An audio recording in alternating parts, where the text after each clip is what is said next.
Fluminense 2, Madureira 1. Fluminense estreia a temporada 2026 com 3 pontos e isso é o mais importante aqui nesse vídeo, tá? Em noite de assistência e golaços de John Kennedy, estreia de 2 jogadores, e eu não tô falando do zagueiro James e do lateral esquerdo Arana, tô falando de Santi Moreno e de Lescano. Tem muita coisa pra gente detalhar nessa vitória de hoje, nesses 3 pontos do Fluminense, logo depois da vinheta. Então roda a vinheta e vamos começar esse pós-jogo, essa análise aqui de Fluminense 2, Madureira 1.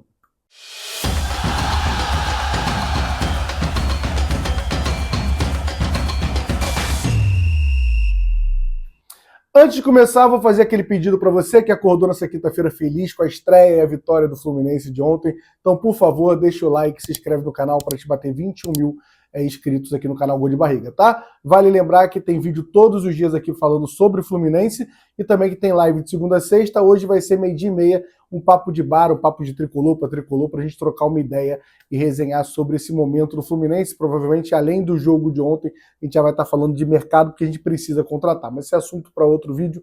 A gente vai falar sobre a estreia, sobre a vitória do Fluminense sobre o Madureira de 2-1, tá? Vale ressaltar que o mais importante de tudo é ganhar. O Fluminense ganhou e uma estreia com um time muito mais maduro que nas outras temporadas, né? Vale lembrar também que é um time desentrosado, é um time com muitos moleques da base e é um time jogando num gramado horrível, um dos piores gramados nesse período de jornada fazendo transmissão. Eu diria que é o pior gramado que eu já vi o Fluminense jogar, um gramado muito ruim do Luso brasileiro. Lembrando que a gente vai jogar, já está confirmado, o jogo da terceira rodada contra o Nova Iguaçu também nesse gramado do Luso brasileiro, tá? E não acho que até lá vai melhorar, não. Falando sobre a partida em si, pode não ter sido uma partida onde o Fluminense jogou um absurdo, uma máquina de jogar bola, o que não é normal em tudo isso que eu falei. O time voltando de pré-temporada, um time com estreias, um time com muitos moleques, um time desentrosado, não é normal. Mas o Fluminense dominou a partida inteira. Além do gol que a gente toma do Madureira, eu não lembro de um outro lance, a não ser uma falta bem batida, que é um defesaço do Vitor Eudes. De resto, o Madureira não conseguiu produzir. Pode ser que vale lembrar que o Madureira não é um time muito forte, é uma expectativa, mas quando não é uma expectativa alta, mas quando começa a temporada, geralmente os times menores se prevalecem na parte física de já ter começado a treinar um pouco antes, e a gente não conseguiu enxergar tanto isso na diferença entre Fluminense e Madureira, tá? O Fluminense, ele abre o placar do jogo de hoje ali no final, uma partida que eu falei, não era uma partida maravilhosa, até tem um começo com uma pressão ali, uma jogada, uma finalização que começa na jogada da direita, uma finalização do Santi Moreno, mas aos 40 minutos, em mais uma jogada do Santi Moreno, o Fluminense, ele acha o John Kennedy, rouba uma bola ali, dá um drible, chega à linha de fundo, acha o John Kennedy, e aí o John Kennedy, além de finalizar, que seria o normal, o que eu estava esperando, toca a bola para o Lescano, que bate no canto esquerdo do goleiro, canto direito do goleiro, canto esquerdo dele, e abre o placar. A gente comemora, daqui a pouco eu vou falar, quando eu vou falar do John Kennedy, eu vou falar a importância para mim dessa assistência do John Kennedy no primeiro gol. E aí logo depois, no primeiro lance, o seguinte, um escanteio, para mim uma falha do Igor Rabelo que deixa a bola passar, pelo menos foi a impressão que eu tive da arquibancada, e ao bater o escanteio, 3 jogadores para mim falham ali na marcação do zagueiro Marcão do Madureira. O Otávio, que desiste da jogada, ele está marcando o zagueiro e ele desiste. O James, que está marcando a bola e erra o tempo de bola. E o Igor Rabelo, que deixa o jogador ultrapassar ele. Então acho que tem uma falha de marcação coletiva ali, o que é também normal no primeiro jogo. Esses jogadores todos não jogaram junto. E assim, não acho falha do Vitor Eudes, tá? Só para deixar aqui registrado, não acho falha. Mas acho uma bola defensável, tá? Foi uma bola forte, mas foi no meio do gol, que é onde ele estava posicionado. E aí a gente vai para o intervalo com 1-1, e aí no segundo tempo o time continua pressionando, não é em nenhum momento uma pressão mas o time está melhor, o Madureira não cria chances, e aí depois das substituições, né, entra o Matheus Reis pela ponta esquerda e entra o Agner mais pelo meio, e uma jogadaça do Matheus Reis ainda tem a linha de fundo, achando o Agner acha o John Kennedy faz um drible muito bonito, e finaliza, a bola parece até que desviou, mas a gente vendo o replay, parece que ele ia botar a bola no canto direito, a bola acaba desviando, batendo na parte interna do pé e acaba deslocando o goleiro, e um golaço do John Kennedy. Bom ver um gol, né, da jogada toda trabalhada de Xerém, que é uma coisa que a gente sempre pede muito e quer ver cada vez mais, e a gente viu o Matheus Reis, que é um moleque que é uma promessa muito grande, que sofreu uma lesão séria no joelho e não conseguiu ainda jogar no profissional, e ver ele jogando e fazendo boa jogada, achei que entrou muito bem. O Wagner é um jogador que tinha muita expectativa, sai para o Palmeiras, não consegue performar lá, volta no Fluminense, para o Fluminense, agora talvez é um jogo só, é muito difícil avaliar qualquer coisa. De repente com o pé um pouco mais no chão, com a cabeça um pouco mais no lugar, consiga render e hoje jogou muito bem, tá? Porque além desse lance, ainda bate uma falta muito boa ali para uma boa defesa do goleiro do Madureira. E o John Kennedy, daqui a pouco eu vou falar do John Kennedy, mas é bom demais a gente ver o John Kennedy fazer um golaço como esse e participar do gol. Poderia ter participado do primeiro gol. A gente poderia ter matado a partida em 2 lances no final, né? Uma jogadaça ali, um bom passe do John Kennedy para o Fidelis. Fidelis dá um drible da vaca, um drible bonito. Eu acho que tenta dar uma cavadinha no goleiro ali, acho que teve ali uma preciosidade, um excesso ali, não conseguiu fazer o gol. E Matheus Reis, que num dos últimos lances era só tocar quem ter 2 jogadores sozinho de cara para o goleiro, ele decide finalizar. Entendo a precipitação desse moleque, são moleques muito novos, eu tenho que cobrar mais de um John Kennedy da vida que já tem mais rodagem. Então entendo essa precipitação do Matheus Reis, por exemplo, mas a gente podia ter matado uma partida no 3-1, mas o importante é que a gente ganhou o 2-1 e é isso que importa. Vou separar agora os jogadores, a estreia da temporada desse jogo, em blocos que eu acho que cabe muito, tá? Primeiro num bloco sozinho do John Kennedy. O John Kennedy parece, a impressão que eu tive na arquibancada, ainda pesado, sem conseguir se movimentar muito bem. Tem um lance no começo do segundo tempo que o Santi Moreno estica uma bola para ele pela esquerda, que é assim, a dificuldade de chegar até a bola. Porém, dá uma assistência no primeiro gol e faz um golaço no segundo gol. Indiscutível, além do bom passe para o Fidelis, que poderia sair de lá com mais uma assistência, o John Kennedy na sua estreia.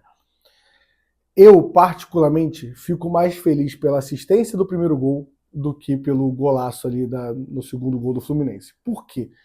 Porque o normal, o John Kennedy sabe jogar bola. E muitos problemas do John Kennedy passam pela cabeça de tomar decisões erradas.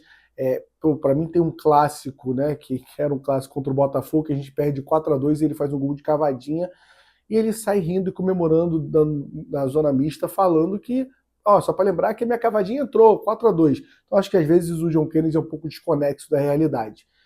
E gosto de ver esse passe porque era um lance muito normal de um centroavante finalizar. E ainda mais o centroavante que está pressionado como o John Kennedy e como todos os centroavantes do Fluminense. Ele toma a decisão de tocar para o Lescano. Então é um passe que eu acho muito importante para o Fluminense. Agora, torcedor que estava no Luso Brasileiro cantou que o John Kennedy é caçador de urubu, cantou outra música do John Kennedy, saiu de lá feliz e contente e emocionado. E não vou aqui ser fiscal vou ser um pouquinho, de emoção do torcedor. Ele pode, eu acho que é o normal, sair de lá emocionado. O John Kennedy é um jogador que mexe com a gente. O Lucas, que trabalha aqui comigo no canal, porque está aqui perdido, ele estava com meu filho ontem, enquanto eu voltei para fazer o pós-jogo do Jornada, e o moleque estava lá fora, porque ano passado no Luso Brasileiro passou alguns jogadores, ele tirou foto, e esse ano ele quis para lá para ver se alguns jogadores passavam a tirar foto. E chegando aqui em casa com ele tirou foto com alguns jogadores, né? Tirou foto com o Vitor Eudes, Riquelme, Matheus Reis, Vitor Eudes já falei, né? O Igor Rabelo, tirou umas fotos aí também. Mas é uma criança de 10 anos, está certo em viver esse momento e gostar de tirar foto ali com os jogadores. E ele falei, queria muito tirar foto com o John Kennedy, né? Ele queria, era o que eu mais queria. Porque mexe, cara, não adianta, é o cara que fez um semestre de 2023 absurdo e fez gols importantes, inclusive o gol que você mais comemorou na vida foi com ele. Então eu entendo o torcedor se emocionar. Agora, sair da ilha e chegar em casa falando que o John Kennedy é um craque. Entendo. Agora não dá para amanhã a gente conversando no trabalho, na faculdade, no colégio, falar, cara, John Kennedy não precisa trazer um centroavante, a gente tem um John Kennedy. Aí eu acho que está passando um pouco do limite a hora que eu estou fiscalizando. E nem a gente, nem a diretoria. Espero que o John Kennedy faça mais 2 gols em Macaxá, espero. Espero que faça gol contra o Nova Iguaçu, espero. Para mim, só por esse gol já pode ser titular no lugar do Everaldo se a gente não chegar, e não vai chegar até o Fla-Flu, provavelmente tem um outro centroavante. Para mim é um jogador que a torcida tem que ter esse carinho sim, mas tem que ter calma porque a gente conhece muito bem o John Kennedy. Espero realmente que viva um bom momento. Para quem não viu no Luso Brasileiro ali, né, na hora do gol, passa a imagem do Felipe Melo, apesar que teve na transmissão quem não estava no estádio, porque do estádio dava para ver, né, porque da torcida dá para olhar para trás e o camarote. Tava lá o Felipe Melo porque o filho dele poderia estrear, né? O filho dele não estreia, vou falar disso agora, e hoje você vê que ele com camisa do Fluminense comemorando. Para mim é maneiro, um cara que representou muito a camisa. Para mim os títulos passam muito por ter um Felipe Melo no elenco. Então é legal, e vou dar parabéns à comissão técnica liderada pelo Max Cubeiras hoje. Assim, não é por não botar o filho do Felipe Melo, tá? Às vezes a gente, como torcedor, fala, é panela o tempo inteiro. Pô, e hoje quando você vê, ele tinha o Luiz Fernando ou o Davi Melo para colocar. Não é que ele tinha o Otávio, por exemplo, que tem uma pressão maior para você colocar, que é um jogador mais conhecido. Ele tinha ali o Luiz Fernando, que ninguém foi para a Ilha do Governador para ver o Luiz Fernando. E mesmo assim ele toma a decisão pelo que ele viu nos treinos e bota o Luiz Fernando. Então acho que vale, não coloca o Lelê, por exemplo, que a torcida queria ali em algum momento o Lelê, antes do gol do John Kennedy. Então acho que mostra uma personalidade da comissão técnica, acho que vale a gente ressaltar isso aqui, tá? Vamos para o segundo bloco de jogador, que falei em 5 minutos só do bloco John Kennedy. Segundo bloco de jogadores, eu vou de promessas da base que jogaram hoje, né? O Wallace Davi, Riquelme Felipe e Fidelis. Eu acho que são 3 jogadores com análises diferentes, tá? Prometo que vou ser um pouco mais rápido, porque estamos estendendo muito nesse pós-jogo, tá? Aliás, aproveita que teve essa pausa aqui, se inscreve no canal, deixa o like, por favor. O Wallace Davi tinha toda a pressão de estar envolvido com a negociação de Savarino e Botafogo. Achei que não jogou demais, mas fez lances onde eu falo, cara, ele tem uma calma, acho que é isso. Ele consegue proteger muito bem a bola, teve umas boas invertidas, mas teve alguns lances tomando decisão errada e normal para o moleque de 18 anos, tá? Achei um jogo ok para bom ali do Wallace Davi. Fidelis, para mim, é fora da curva, mais uma boa partida dele, poderia ter feito um gol no final ali, faltou detalhe para não fazer o gol, mas assim, é um cara que vai para cima, é um cara que não tem medo, já vi jogos melhores dele, e uma coisa que me pega muito é que a torcida gosta do Fidelis. A torcida, que muitas vezes a gente é chato com o moleque da base, com o Fidelis parece que a gente apoiou. E era uma das irritações que eu tinha na renovação do Guga. Para mim, esse moleque tem que ter mais espaço. Espero que continue fazendo bons jogos enquanto está com esse time alternativo do Fluminense. E o outro é Riquelme Felipe. Eu acho que esse hoje foi abaixo da expectativa. Porque que eu tenho muita expectativa nele. Não larguei a mão dele, acho que ainda tem potencial para ser grande jogador e quero que jogue, que tenha mais minutagem cada vez mais. Mas hoje a gente viu em lances que dá para ver que ele sabe jogar bola, dá para ver que ele tem velocidade. Tem um lance que ele faz um bom drible, cruza na cabeça do Lescano, mas toma muitas decisões erradas ainda. Então acho que é um moleque que foi um pouco abaixo da minha expectativa, não fez um jogo ruim. Acho que ninguém hoje sai de lá puto com nenhum jogador. Tá? Não saí, hoje estou gravando isso aqui de madrugada, mas o jogo foi ontem, né? Que eu gosto de fazer análise com mais calma. A galera faz análise depois do jogo, eu gosto de fazer essa análise com mais calma para você ver isso aqui no dia seguinte, tá? Para explicar para a galera. Então, acho que o Riquelme ficou um pouco abaixo da minha expectativa. Agora vamos em estreias na teoria, tá? Estreias na teoria foram 2 jogadores, o James e o Arana. Achei que o James... Quero a opinião de vocês aqui nos comentários. Aliás, vocês podem comentar tudo que eu estou falando aqui, porque a ideia é essa, é trocar aqui nesse canal. Achei o James a forma de andar, fisicamente, a postura do corpo muito parecido com o Nino, tá? Isso no estádio pequeno. No Maracanã, acho que vai parecer mais ainda. Acho que é o ombro, essa blusa que parece um cabide, o tempo inteiro, esse ombro largo aqui, a passada. E assim, gosta de sair jogando. Deu pra ver que é um cara que gosta de sair jogando, gosta de arrastar a bola, parece ter uma qualidade. Gostei da estreia do James, apesar de, pra mim, foi um dos que falhou no escanteio, mas normal, treino ali, eu não conhecia ali o time ainda direito. Acho normal para o começo de temporada. O outro é Arana. Ele é diferente com a bola no pé do meio para frente. Acho que teve lances que falhou, num gramado muito ruim, acho que isso interfere, mas já poderia ter saído com a primeira assistência, dando um bom passe para o Lescano no começo do jogo ali, chegando à linha de fundo, e o Lescano perdeu o gol, né? Então assim, acho que dá para ver que o Arana tem um potencial, não ficou abaixo do que eu queria ver, acho que dá para crescer mais, claramente, mas gostei do que eu vi do Arana. As 2 contratações que estrearam hoje na teoria, eu gostei. E tem a estreia na prática, ou ao contrário, tanto faz, que são 2 jogadores que estrearam hoje, que é Santi Moreno e Lescano. Para mim, Santi Moreno é o melhor jogador da partida. Claro que o John Kennedy fez um gol e uma assistência, você pode debater isso comigo, eu vou concordar com você provavelmente. Mas o Santi Moreno correu, se movimentou, mostrou que tem drible, chegou à linha de fundo, criou oportunidades, ele cria a jogada do gol, ele participa dessa jogada com a Arana, que eu falei, que toca pro Lescano. Então é um cara que totalmente diferente do que a gente viu nos poucos minutos que ele teve na temporada passada. Me dá a esperança de a gente ter uma opção na ponta. Achei um cara bem arisco, um cara do drible, gostei do que vi do Santi Moreno. Não dá para cravar que é um craque, mas longe de ser aquilo que ele jogou contra o Santos, contra o Mirassol na temporada passada. Deu para ver que ele tem algum futebol ali. E o Lescano é um meia diferente, assim, é um meia que é diferente do Acosta, é diferente do Ganso, principalmente do Ganso a diferença, é um cara que pisa mais na área, que tá mais para finalizar. Pô, o Lescano hoje podia ter saído com 4 gols. Tem um lance, vou lembrar aqui rápido, tem um lance do Arana que rola para ele, que ele poderia ter feito gol, tem o próprio gol na jogada do Santi Moreno pro John Kennedy que dá para ele, tem a bola de cabeça do Riquelme, e tem um lance no segundo tempo que é uma bola que ele tá na quina da pequena área, ele podia finalizar e ele decide tocar e erra o passe. Então assim, é um cara que se apresenta mais para finalizar. É um jogo onde você precisa de um meia que pise mais na área, que chegue mais quase como um segundo atacante, e pareceu o Lescano. É um jogo contra o Madureira, mas sem dúvida a melhor atuação dele com a camisa do Fluminense. Medalhões do elenco, e aí tem 2 que jogaram hoje, Igor Rabelo e Otávio. Eu acho que o Igor Rabelo e o Otávio são 2 contratações que a gente pega muito no pé, porque a contratação é pior do que os jogos dele. Primeiro que os 2 jogaram pouco pelo Fluminense. O Igor Rabelo hoje não compromete, mas é uma contratação que acho que incomoda muito o torcedor do Fluminense, porque contrataram um cara, e aí a gente viu o Bernal ir para a zaga na temporada passada com ele no banco, às vezes ele nem, muitas vezes, a maioria das vezes nem relacionado, ficando atrás de Manuel, ficando atrás de Thiago Santos, e você pensava, para que contratar? Qual a ideia de contratar? Então acho que eu não tenho muita expectativa no Igor Rabelo, só que a gente só tem 4 zagueiros, 5 contando com o Davi Schwintz e 6 contando com o Loyola, 2 moleques da base. Então talvez a gente vá precisar do Igor Rabelo, essa é a preocupação. E o Otávio eu achei burocrático, que para mim é o Otávio. Eu não acho ele um bagre, como todo mundo acha, horroroso, mas eu acho ele burocrático. Pega a bola, toca pro lado, mas acho que o Otávio jogar hoje mostra que o Fluminense está levando esse Campeonato Carioca a sério, que daqui a pouco eu vou falar de tabela e a importância disso, e assim, de Otávio se colocar à disposição, de cara, quero jogar, quero antecipar a minha volta.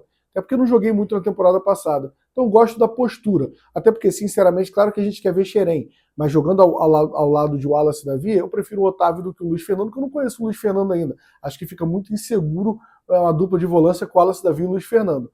Então, não gostei, não achei 2 boas atuações, mas acho atuações ok, tá? E para fechar, a gente precisa falar de Vitor Eudes. Acho que fez uma boa atuação, o gol defensável, mas seguro com o pé, fez uma grande defesa na batida de falta, e eu vou ser repetitivo, para mim não, só para deixar aqui claro, tá? Não é goleiro para ser o substituto do Fábio, para ser a reposição do fim de aposentadoria do Fábio. Não é um goleiro que se o Fábio se machucar agora e ficar 6 meses fora, eu vou ficar tranquilo. Você tem que ir atrás de um goleiro pensando nisso. Mas pensando em goleiro reserva e ponto, me sinto muito mais seguro com ele, com o Pedro Rangel, do que com o Pitaluga, que às vezes que jogou bem, e dizem por aí na arquibancada que tem gente falando que até que é mais goleiro que o Marcos Felipe. Mas aí eu não vou entrar nesse mérito, não, que eu tinha ranço do Marcos Felipe, tá? Entraram ali Matheus Reis, Davi Schwindst, Agner, Luiz Fernando e Léo Jance. Acho que Matheus Reis e Agner eu falei que já entraram bem, e Davi Schwindst entrou para liberar um pouco o Fidelis como ponta, Luiz Fernando entrou no lugar ali do Otávio, é o que eu falei, só serviu para não estreia do Davi Melo, e não estou aqui sendo pejorativo nesse sentido, é só no ponto da personalidade, a diretoria, a comissão técnica decidiu colocar o Luiz Fernando, e o Léo Jance entrou porque o Arana chegou agora, ele devia estar cansado, entrou o Léo Jance, mas acho que não dá para dar nota para eles, a não ser pelo elogio do Matheus Reis e Davi Schwindst, tá? Agora eu vou fechar falando da tabela, porque o Fluminense lidera junto com o Bangu, que ganhou ontem do Flamengo. Vou falar um pouco disso. Campeonato Carioca, que nesse ano tem fórmula nova, né? São 2 grupos com 6, o grupo A e o grupo B, e no nosso grupo tem Bangu, Fluminense, Volta Redonda, Portuguesa, Sampaio Correia e Vasco. E só do nosso lado tá pontuando, pô. O Fluminense está na primeira colocação, empatado com o Bangu com 3 pontos, e com um saldo de gols ali que fez 2 gols pró. O Volta Redonda tá com 3 pontos também. Portuguesa tem 1 ponto que empatou com o Flamengo no jogo antecipado, e Sampaio Correia e Vasco ainda não jogaram. Queria dizer que se o Vasco não ganhar, o Vasco pega o Maricá hoje às 9h30 da noite. Se o Vasco perder, ele se complica muito, porque a pontuação tá desse lado aqui. Tudo bem que passam 4 para as quartas de final, mas assim, não ganhar, por isso que é importante pontuar, porque daqui a 2 rodadas, né, a 4ª rodada, vai passar a 2ª e 3ª, o Fluminense tem 2 clássicos, Flamengo e depois Botafogo. E ir para esses clássicos sendo obrigado a pontuar é muito complicado. E do outro lado é uma loucura, o Flamengo jogou 2 jogos, tem 1 ponto só, e nos outros times ainda não jogaram, né? Então provavelmente o nível, a linha de corte de pontuação no grupo B deve ser mais baixo que o grupo A, tá bom? Galera, queria só pedir se você gostou desse pós-jogo aqui, da forma que eu analiso o jogo aqui. Se não gostou também comenta. Se você gostou, deixa o like, se inscreve no canal que ajuda muito e convido você de verdade a 12h30 tá aqui na live junto com a gente que vai ter hoje pra gente trocar uma ideia ali no Cafil, pra gente repercutir o jogo, como é que foi a partida, se vocês concordam comigo, a gente dá nota para jogadores. Eu e Lucas, a gente fez palpites ali do jogo, vamos ver se os palpites entraram ou não. Uma live um pouco mais contraída que eu conto com vocês hoje 12h30, tá bom? Se inscreve no canal, deixa o like, ativa o sininho. Quem puder ser membro também e hypar o vídeo, só botar pro lado, arrastar pro lado aqui, hypar que ajuda muito, tá? Tamo junto, até a próxima. Que você tenha uma boa quinta-feira e que apareça notícia do Fluminense contratando um bom centroavante. Acho que é o que todo mundo deseja também agora até o jogo contra o Bacaxá. Jogo contra o Boa Vista em Bacaxá. Já ri isso as 3 vezes na transmissão de ontem.